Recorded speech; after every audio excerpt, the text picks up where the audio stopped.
मेरे प्यारे देशवासियों, देश के 77वें स्वतंत्रता दिवस पर आप सभी को मेरी हार्दिक बधाई। ये दिन हम सब के लिए गौरवपूर्ण और पावन है। चारों ओर उत्सव का वातावरण देखकर मुझे बहुत प्रसन्नता हो रही है। ये प्रसन्नता और गौरव की बात है कि कस्बों और गांव में यानी देश में हर जगह बच्चे, युवा और बुजुर्ग सभी उत्साह के साथ स्वतंत्रता दिवस के पर्व को मनाने की तैयारी कर रहे हैं। हमारे देशवासी बड़े उत्साह के साथ आज़ादी का अमृत महोत्सव मना रहे हैं। स्वाधीनता दिवस का उत्सव मुझे मेरे बचपन के दिनों की याद भी दिलाता है। अपने गांव के स्कूल में स्वतंत्रता दिवस समारोह में भाग लेने की हमारी खुशी रोके नहीं रुकती थी। जब त्रिरंगा फहराया जाता था तो हमें लगता था जैसे हमारी शरीर में बिजली सी दौड़ गई हो। देशभक्ति के गौरव से भरे हुए हृदय के साथ हम सब राष्ट्रीय ध्वज को सलामी देते थे तथा राष्ट्रगान गाते थे। मिठाइयाँ बांटी जाती थी और देशभक्ति के गीत गाए जाते थे जो कई दिनों तक हमारी मन में गूंजते रहते थे। ये मेरा सौभाग्य रहा है कि जब मैं स्कूल में शिक्षक बनी तो मुझे उन अनुभवों को फिर से जीने का अवसर प्राप्त हुआ।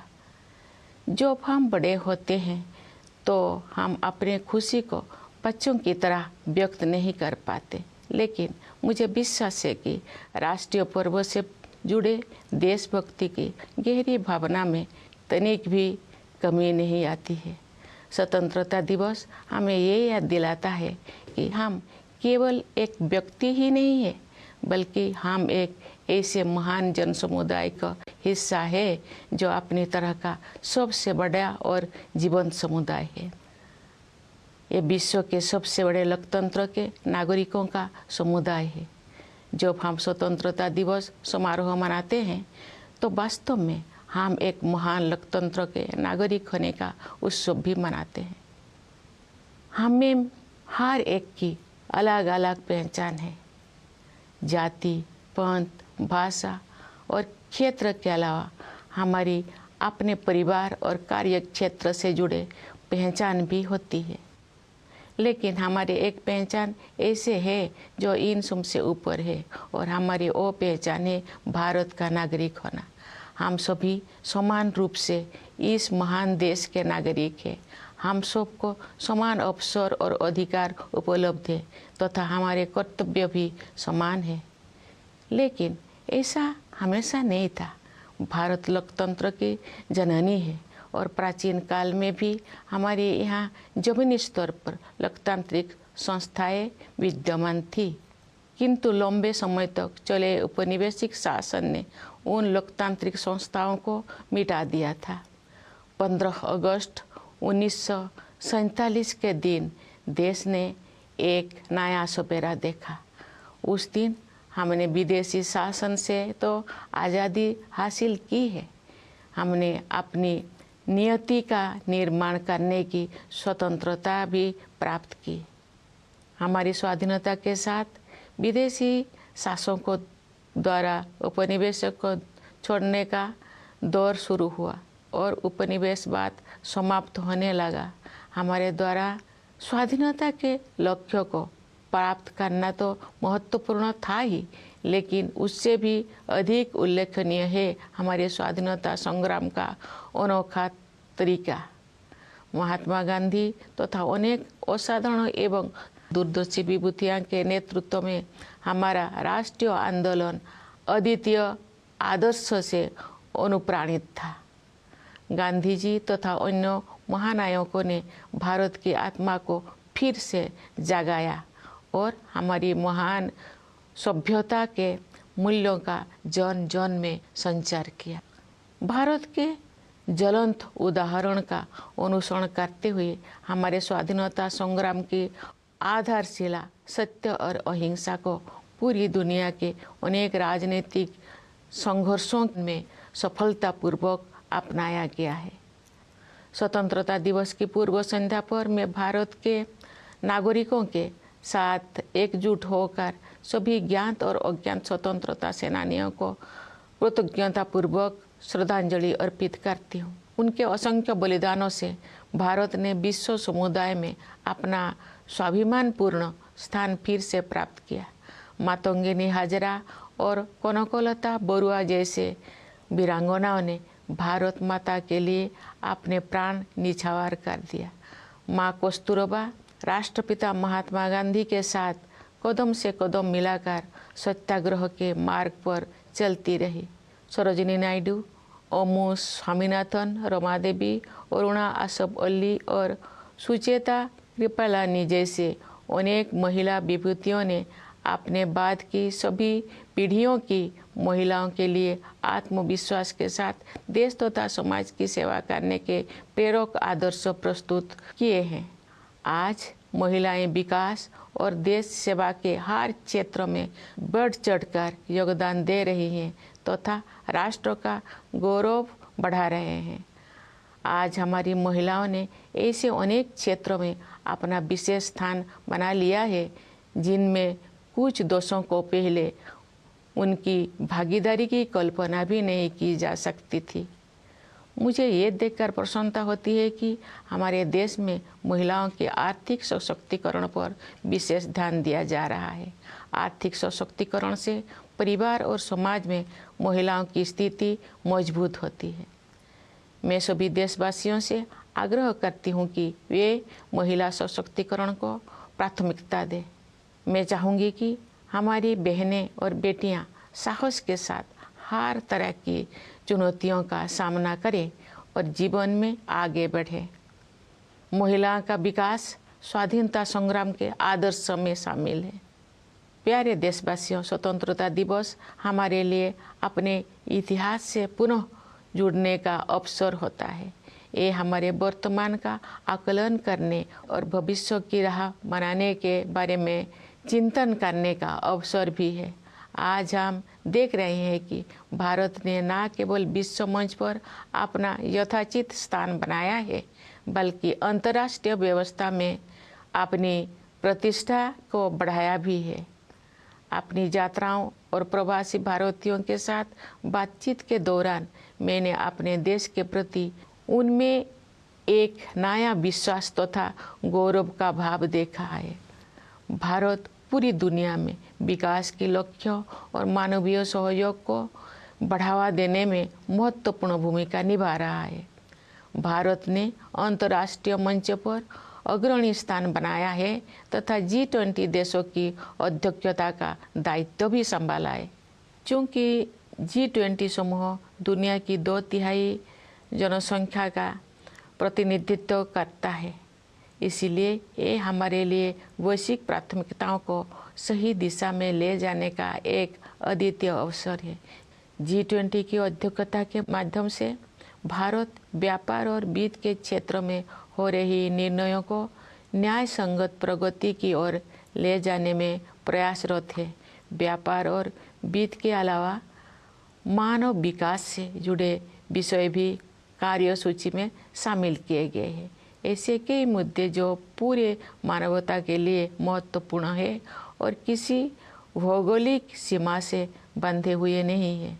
मुझे विश्वास है कि भारत के प्रभावी नेतृत्व के साथ G20 के सदस्य देश उन मोर्चों पर उपयोगी कार्रवाई को आगे बढ़ाएंगे।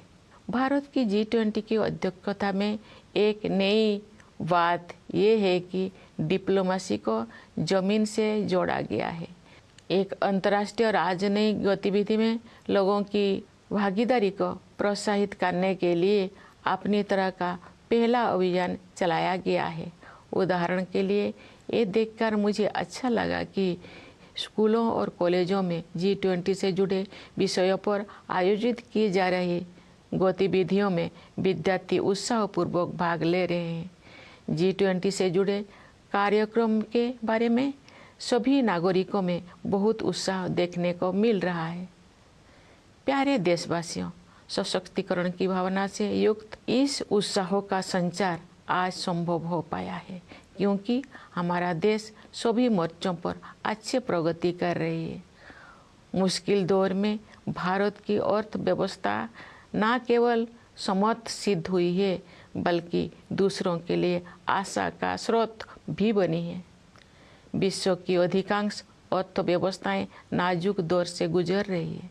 वैश्विक महामारी के कारण हुई आर्थिक संकट से विश्व समुदाय पूरी तरह बाहर नहीं आ पाया था कि अंतर्राष्ट्रीय पटल पर हो रही घटनाओं से अनिश्चितता का वातावरण और गंभीर हो गया है।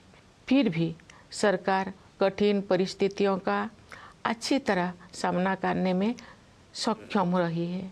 देश ने चुनौतियों को अवसरों में बदला है और प्रभावशाली जीडीपी ग्रोथ भी दर्ज की है। हमारे अन्नदाता किसानों ने हमारी आर्थिक वृद्धि में महत्वपूर्ण योगदान दिया है। राष्ट्र उनका ऋणी है। वैश्विक स्तर पर मुद्रास्फीति यानी इन्फ्लेशन चिंता का कारण बनी हुई है, लेकिन सरकार और रिजर्व बैंक इस पर काबू पाने में सफल रही है। सरकार ने जनसामान्य पर मुद्रास्फीति का अधिक प्रभाव नहीं पड़ने दिया है और साथ ही गरीबों को व्यापक सुरक्षा कवच भी प्रदान किया है। वैश्विक आर्थिक विकास के लिए दुनिया की निगाहें आज भारत पर टिकी हुई है। आज भारत विश्व की 5वीं सबसे बड़ी अर्थव्यवस्था बन गया है। विश्व में सबसे तेजी से बढ़ रही बड़ी अर्थव्यवस्था के रूप में भारत विश्व की 3री सबसे बड़ी अर्थव्यवस्था बनने की ओर अग्रसर है। हमारी आर्थिक प्रगति की इस यात्रा में समावेशी विकास पर जोर दिया जा रहा है। निरंतर हो रही आर्थिक प्रगति के 2 प्रमुख आयाम हैं। एक और व्यवसाय करना आसान बनाकर और रोजगार के अवसर पैदा करके उद्यमशीलता की संस्कृति को बढ़ावा दिया जा रहा है। दूसरे ओर जरूरतमंदों की सहायता के लिए विभिन्न क्षेत्रों में पहल की गई है तथा व्यापक स्तर पर कल्याणकारी कार्यक्रम चलाया जा रहे हैं। वंचितों को वरीयता प्रदान करना हमारी नीतियों और कार्य के केंद्र में रहता है। परिणाम स्वरूप पिछले दशक में बड़ी संख्या में लोगों को गरीबी से बाहर निकलना संभव हो पाया है। इसी प्रकार आदिवासियों की स्थिति में सुधार लाने और उन्हें प्रगति की यात्रा में शामिल करने हेतु विशेष कार्यक्रम चलाया जा रहा है। मैं अपने आदिवासी भाई बहनों से अपील करती हूँ कि आप सब अपने परंपराओं को समृद्ध करते हुए आधुनिकता को अपनाएं। मुझे ये जानकर खुशी हुई है कि आर्थिक विकास के साथ साथ मानव विकास संबंधी सरकारों को भी उच्च प्राथमिकता दी जा रही है। मैं एक शिक्षक रही हूँ, इस नाते भी मैंने ये समझा है कि शिक्षा सामाजिक सशक्तिकरण का सबसे प्रभावी माध्यम है। वर्ष 2020 की राष्ट्रीय शिक्षा नीति से बदलाव आना शुरू हो गया है। विभिन्न स्तरों पर विद्यार्थियों और शिक्षाविदों के साथ मेरी बातचीत से मुझे ज्ञात हुआ है कि अध्ययन की प्रक्रिया अधिक फ्लेक्सिबल हो गया है। इस दूरदर्शी नीति का एक प्रमुख उद्देश्य प्राचीन मूल्यों को आधुनिक कौशल के साथ जोड़ना है। इससे आने वाले वर्षों में शिक्षा के क्षेत्र में अभूतपूर्व परिवर्तन होंगे और परिणाम स्वरूप देश में एक बहुत बड़ा बदलाव दिखाई देगा। भारत की प्रगति को देशवासियों, विशेषकर युवा पीढ़ी के सपनों से शक्ति मिलती है।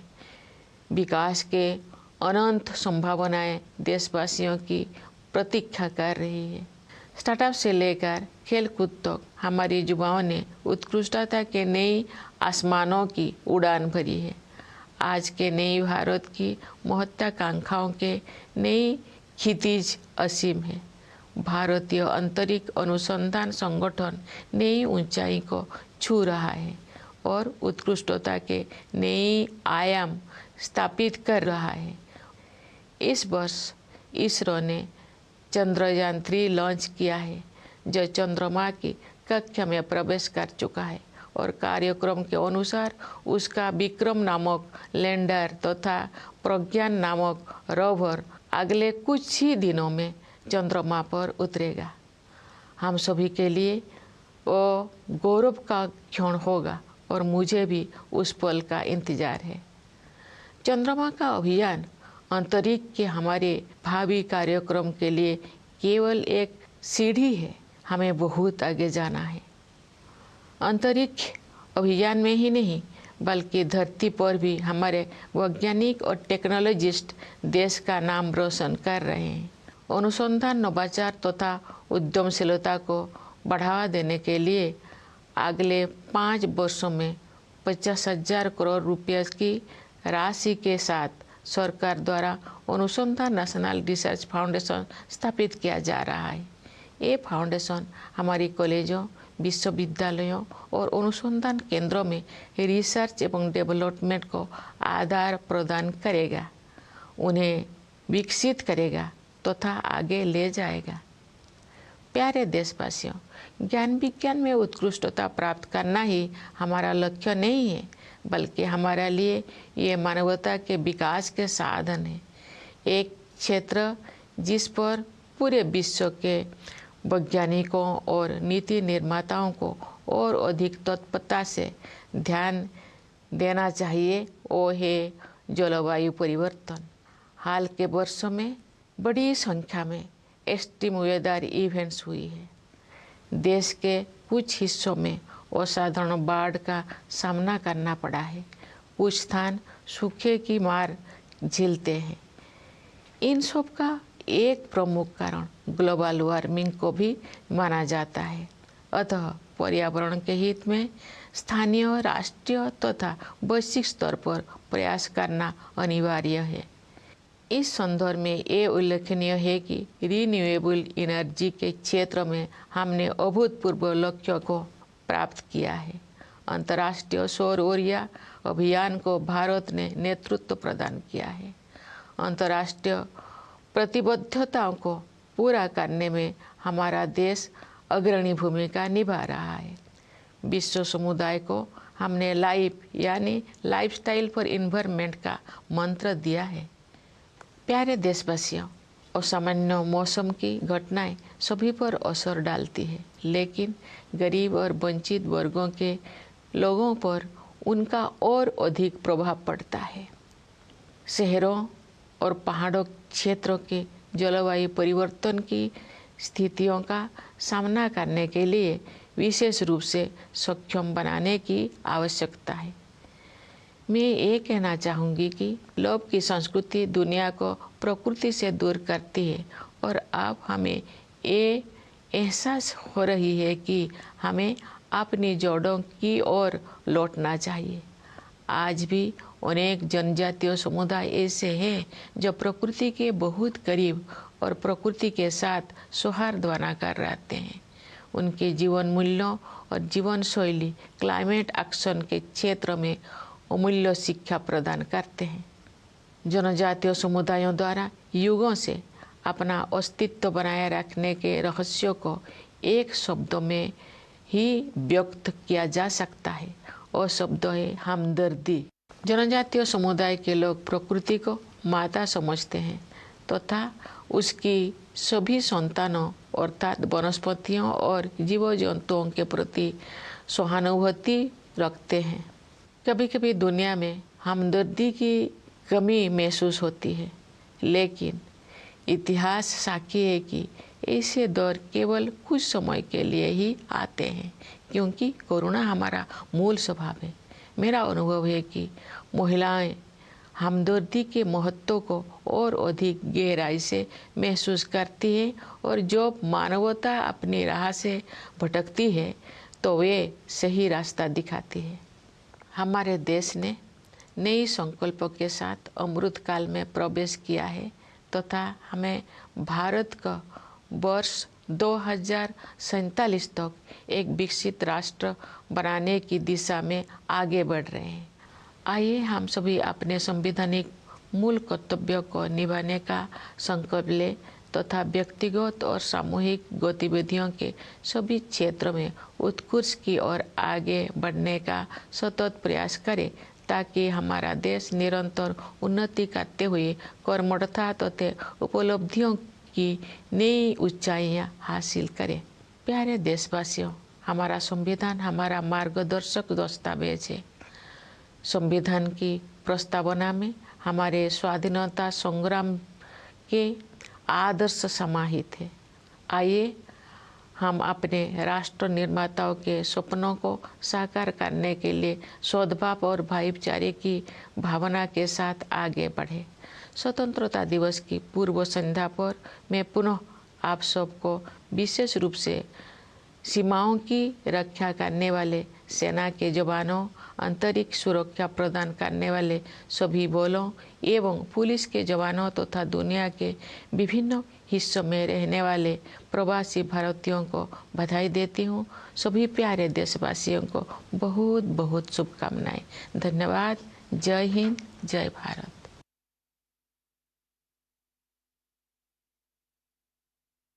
My dear fellow citizens, my heartiest greetings to all of you on our 77th Independence Day. It is a glorious and auspicious occasion for all of us.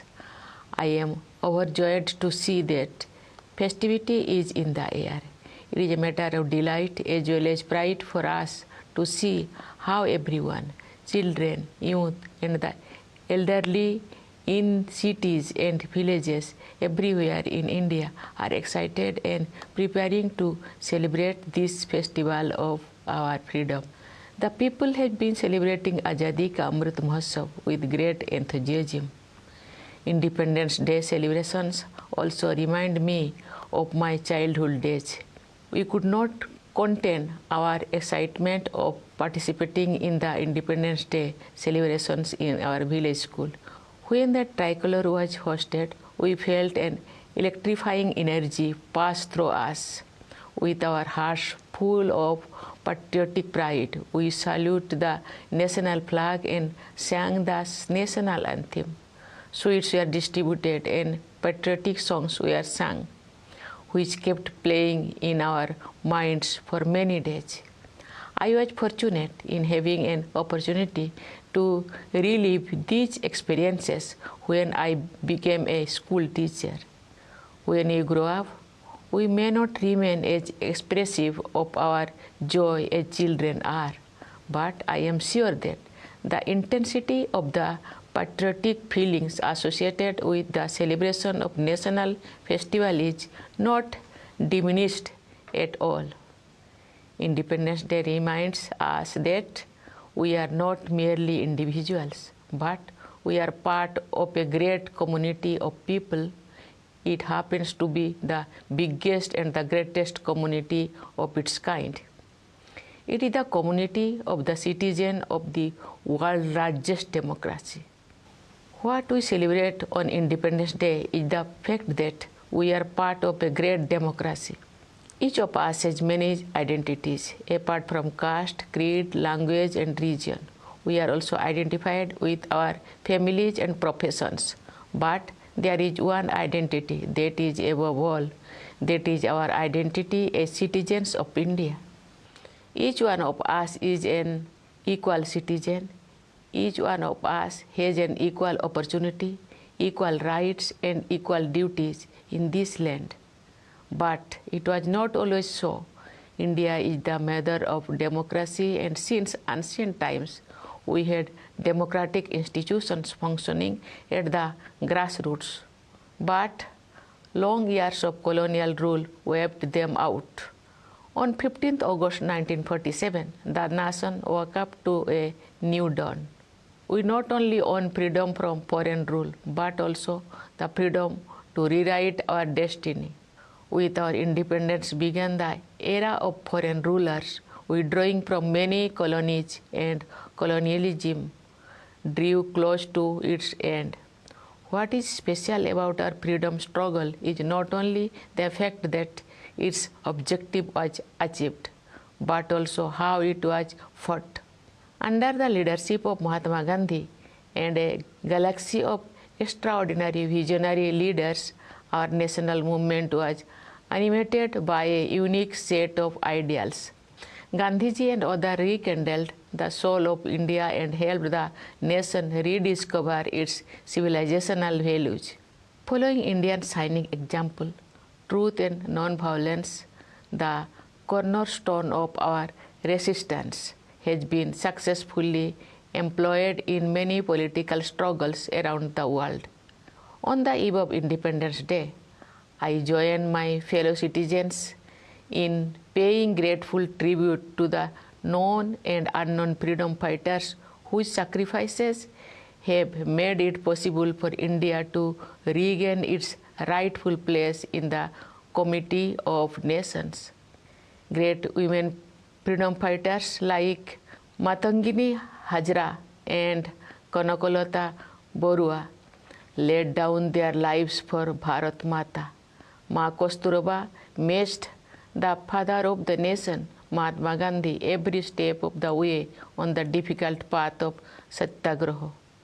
Many great women leaders like Sarojini Naidu, Amu Swaminathan, Rama Devi, Aruna Asaballi, and Sucheta Kripalani had set inspiring ideals for all future generations of women to serve the nation and the society with self-confidence. Today, women are contributing extensively in every field of development and service to the country and are enhancing the nation's pride. Today, our women have made their special place in many such fields in which their participation was unimaginable a few decades ago. I am happy to note that the economic empowerment of women is being given special focus in our country. Economic empowerment strengthens the position of women in the family and society. I urge all fellow citizens to give priority to women empowerment. I would like our sisters and daughters to overcome challenges with courage and move ahead in life. Development of women was among the ideals of our freedom struggle. Dear citizens, Independence Day is an occasion to reconnect with our history.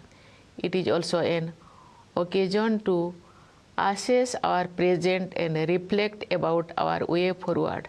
Looking at the present, we see that India has not only regained its rightful place on the world stage, but it has also enhanced its standing in the international order. During my visits and interactions with the members of the Indian diaspora, I have observed a new confidence in the India story.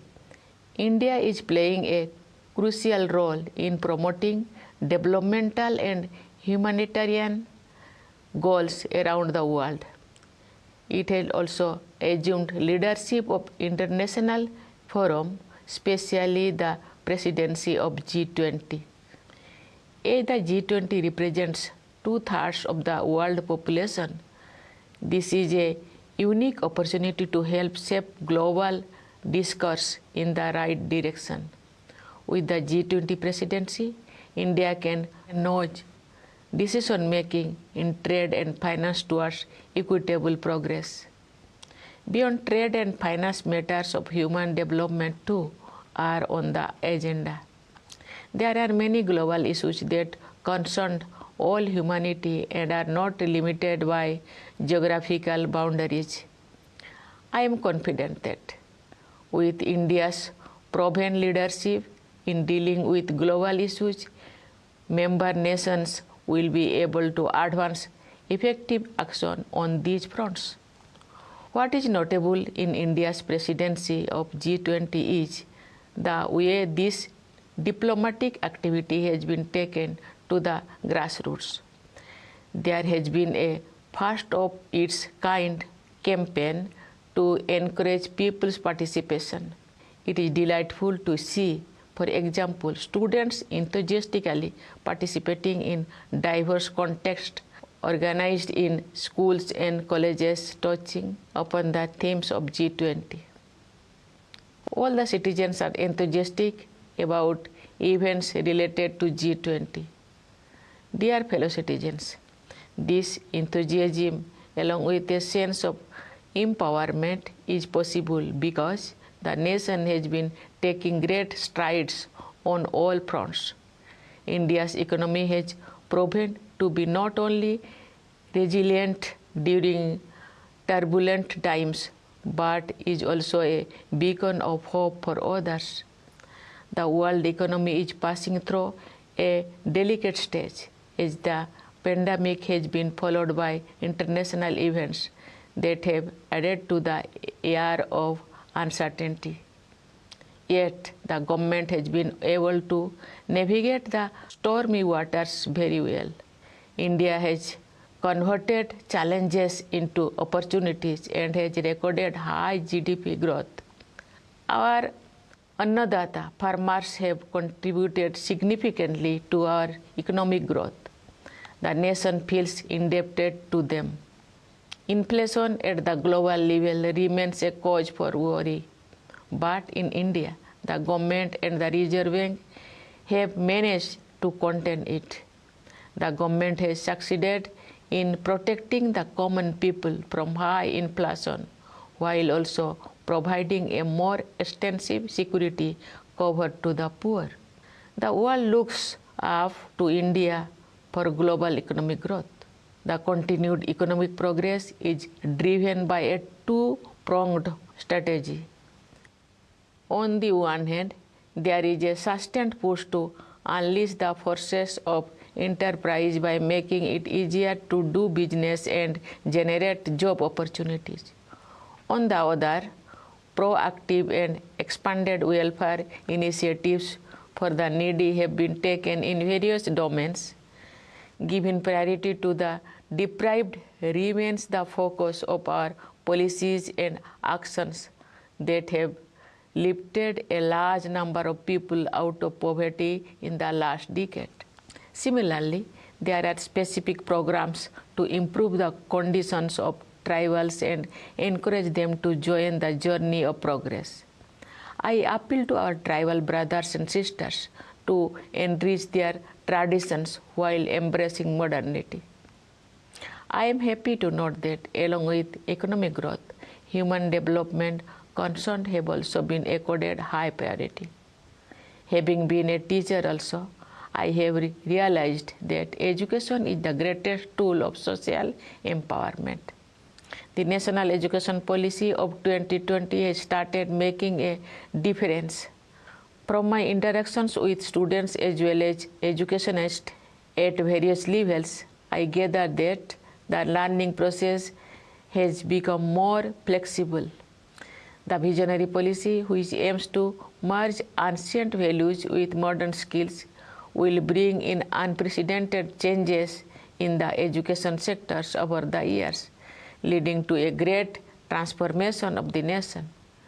India's economic progress is powered by the dreams of its people, particularly the young generation for whom limitless opportunities have opened up.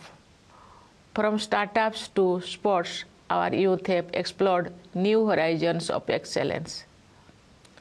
The aspirations of the new India have infinite dimensions.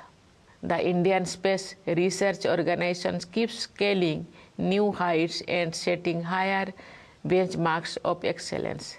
This year, ISRO launched Chandrayaan-3 and its lander named Vikram and its rover named Pragya are slated to land on the moon in the next few days. It will be a proud moment for all of us, and I look forward to it. But the mission to the moon is only a stepping stone for our future space programs. We have to go far ahead. For their work in space and also on Earth, our scientists and technologists are bringing laurels to the country. To foster the spirit of research, innovation, and entrepreneurship, the government is setting up the Anusandhan National Research Foundations with an amount of rupees 50,000 crore for next 5 years. The foundation will seed, grow, and promote research and development in our colleges, universities, and research institutions. Dear citizens, for us, science or knowledge are not ends in themselves, but are a means for the betterment of all the people. One area that merits urgent attention of scientists and policymakers all over the world is climate change. We have faced numerous extreme weather events in recent years. Parts of India have faced extraordinary floods. At the same time, there are places facing drought. These events are also attributed to the phenomenon of global warming. Therefore, it is necessary to make efforts at the local, national, and global levels for the environment. In this context, it is noteworthy that we have achieved unprecedented goals in the field of renewable energy. India is providing leadership to the International Solar Alliance. Our country is playing a leading role in fulfilling international commitments. We have given the mantra of life, that is lifestyle for environment, to the global community. Dear fellow citizens, extreme weather events affect all, but their impact is far more severe on the poor and the marginalized. Cities and hilly terrains especially need to be made more resilient. The larger point here is that the culture of greed takes the world away from nature. We now realize the dire need to return to our roots. I know that there are still many tribal communities who live very close to nature and in harmony with it. Their values and lifestyle offer invaluable lessons for climate action. The secret of the survival of the tribal communities through ages can be summarized in one word. That single word is empathy. They have empathy for all Mother Nature's fellow children, flora and fauna alike. Sometimes, however, the world seems to be suffering from a deficit of empathy. But history shows that such periods are only aberrations, and kindness is our fundamental nature. It is my experience that women have empathy in greater measure, and they show the way when humanity goes astray.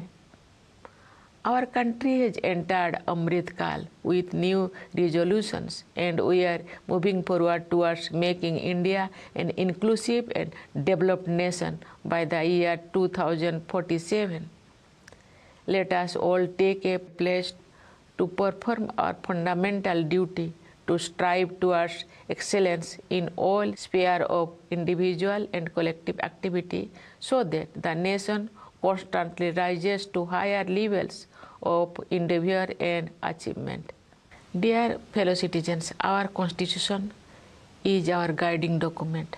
Its preamble contains the ideals of our freedom struggle. Let us move forward with the spirit of harmony and brotherhood to realize the dreams of our nation builders. On the eve of Independence Day, I once again extend my greetings to you all, especially to our soldiers guarding the borders, Jawans of the forces, and the police providing internal security, and to the members of our diaspora living in every part of the world. I convey my best wishes to you all. Thank you. Jai Hind, Jai Bharat.